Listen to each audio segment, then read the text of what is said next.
Eso debería. Bueno, ese era como un poquito lo internacional. Veamos ahorita el desarrollo de conciencias como tal.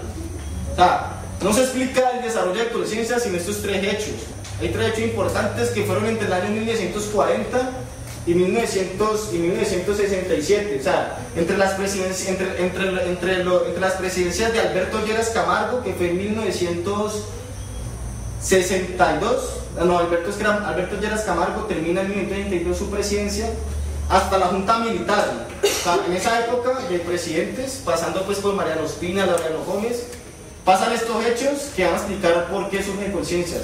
Un primer hecho, la OEA, la Organización de Estados Americanos, el BID y la Agencia Internacional para el Desarrollo comienzan a implementar políticas de desarrollo en Colombia. O sea, ellos comienzan a proponer, entre comillas, políticas en Colombia. ¿Qué políticas ellos proponen? Reforma agraria, reforma fiscal, reforma educativa y el Estado. Ese es un primer punto. La influencia de los organismos internacionales. Los organismos internacionales comienzan a influenciar en esas políticas, la reforma agraria, la reforma fiscal, la reforma educativa, la reforma del Estado. Entonces tengamos eso en cuenta. Ya empieza una influencia de esos organismos internacionales. Un segundo hecho es que en esa época de 1940, 1967, se comienzan a crear institutos. Se crea el Instituto Estatal Descentralizado, se crea el ICTES, se crea el Instituto de Investigaciones Tecnológicas, se crea el ICA, se crea el SENA, se crea el INCORA, se crea el Instituto de Asuntos Nucleares. O sea, en esta época, el Estado, el desarrollo de la producción nacional... Espérate. Una historiadora que nos ayude con eso, porque la Junta Militar es en el 54. Yo aquí tengo uno. Sí, la Junta Militar empieza desde 1957 cuando tumban a Gustavo Rojas Pinilla y termina en... Pues aquí dice, ¿no? 1958. Por eso, Olaya, Herrera... O sea, porque tú dijiste que primero Olaya y después la Junta, y resulta que la Junta es primero. No, primero fue Alberto Lleras Camargo. Alberto Lleras Camargo gobernó entre 1958 hasta el 1962. Desde ahí empiezo. ¿Y la Junta Militar es antes de eso? Ya sí entiendo, sí, ya lo tengo al revés. O sea, la Junta Militar fue de 1962, o sea, no, 1962 a 1960, no. La Junta Militar es después del 54, me imagino. O estoy equivocado. Los historiadores. La Junta Militar, 1957-1958. Guillermo León Valencia, claro, Guillermo es el primero. Guillermo León Valencia es el primero. 1962 hasta 1966 es el primero. El último fue Alberto Lleras Camargo, 1958 y 1962. En la mitad de ellos estuvieron Laureano Gómez, Roberto Urdaneta y la Junta Militar. Ahí fueron regados presidentes. Bueno, en esa época pasó esto, pues. Los organismos internacionales implementando ya políticas de reforma agraria, de reforma del Estado, de reforma educativa, etc. Eso influye en la creación de conciencias. Otra cosa que influye es, claro, se genera un instituto descentralizado, el SENA, el ICTES. Se genera un instituto que es muy bonito, que se llama el Instituto de Asuntos Nucleares. O sea, Colombia tuvo un instituto que se encargaba de estudiar los asuntos nucleares. En la Universidad Nacional existía un reactor que medía 50 centímetros de largo, por decir 1 metro de alto. Era un reactorcito, pero no era un reactor nuclear. Era lo que producíamos nosotros en ciencia nuclear, que era atrasado o no, pero era lo que producíamos nosotros. Y eso, por supuesto, ya no está ni el ICA, ya no está ni el INCORA. Ahí el SENAP lo están mirando cómo lo acaban, el ICT de un banco, etcétera, etcétera. Y un tercer hecho, digamos así, es que se comienza a ver como una especie de convenios de cooperación internacional. O sea, ustedes han escuchado un convenio que es muy famoso, que es el Bello, ¿cómo es que se llama? Andrés Bello.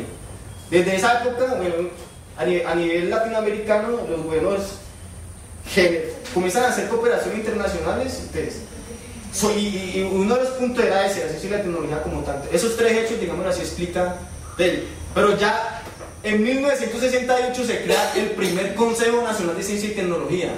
O sea, ya el Estado apersonándose como tal de la ciencia y la tecnología. Crea un consejo nacional que era el encargado, era el ente más importante de ciencia y tecnología. Y ese Consejo Nacional es el que crea el Instituto Colombiano para el desarrollo de las ciencias y la tecnología Colciencias. Colciencias nace adscrito al Ministerio de Educación Nacional. O sea, lo crea el Consejo Nacional, crea el instituto, pero el instituto se lo da, digamos, al Ministerio de Educación Nacional. En 1986 se inician los primeros programas doctorales en Colombia. La Universidad Nacional fue la primera universidad en ofrecer doctorados.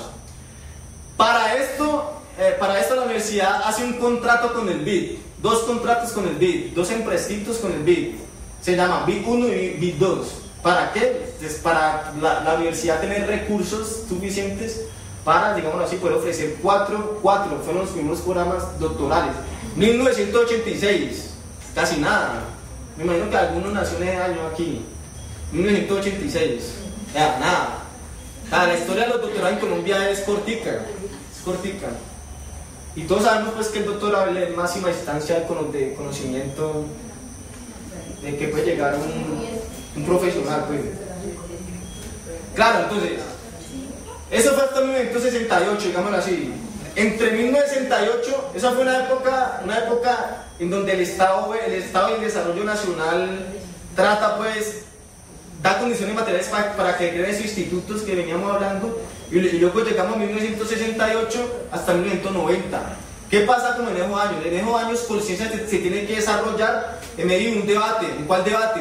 Entre un debate entre mayores incentivos para ciencia y tecnología que lo asumía la Universidad del Valle, la Nacional y la UIS y los Andes, que eran las universidades que ya empiezan a ver ciencia. Ellos ya empezaban a nivel nacional, bueno, denos más recursos.